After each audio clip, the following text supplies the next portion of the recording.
A Vicenza inizia l'era delle nuove grandi mostre. Il sindaco Francesco Rucco non sfida il passato ma rilancia sul futuro e oggi scommette su Palazzo Chiericati che dal 23 novembre al 10 marzo ospiterà il trionfo del colore da Tiepolo a Canaletto e Guardi, un'operazione culturale e di gemellaggio col Museo Pushkin di Mosca da cui arriveranno molti capolavori dei grandi artisti protagonisti di quel momento magico dell'arte europea che fu il Settecento veneziano della Serenissima Repubblica. I veneziani non avevano il gusto per questo tipo di pitture e è anche chiaro, perché un veneziano che vive a Venezia, dico sempre ai russi, e l'avevo spiegato più di una volta, uno che aveva il palazzo che dava sul Canal Grande non aveva bisogno di avere una veduta con il Canal Grande. Questa è una grande sorpresa per gli stranieri che vengono a Venezia.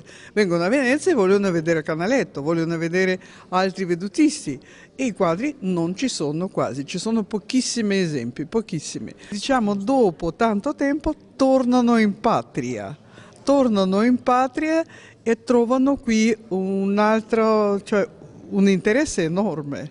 Ecco, questo è bellissimo mi sembra, no? Dal Museo Pushkin di Mosca arriveranno 25 opere che saranno esposte assieme a molte altre del Settecento veneziano, visitabili non solo a Palazzo Chiericati ma anche a Palazzo Leoni Montanari e in una kermesse che abbraccerà tutta la città, nelle chiese e nelle ville del Rinascimento vicentino. Insomma, rispetto alle grandi mostre di Goldin in Basilica c'è un cambiamento sostanziale.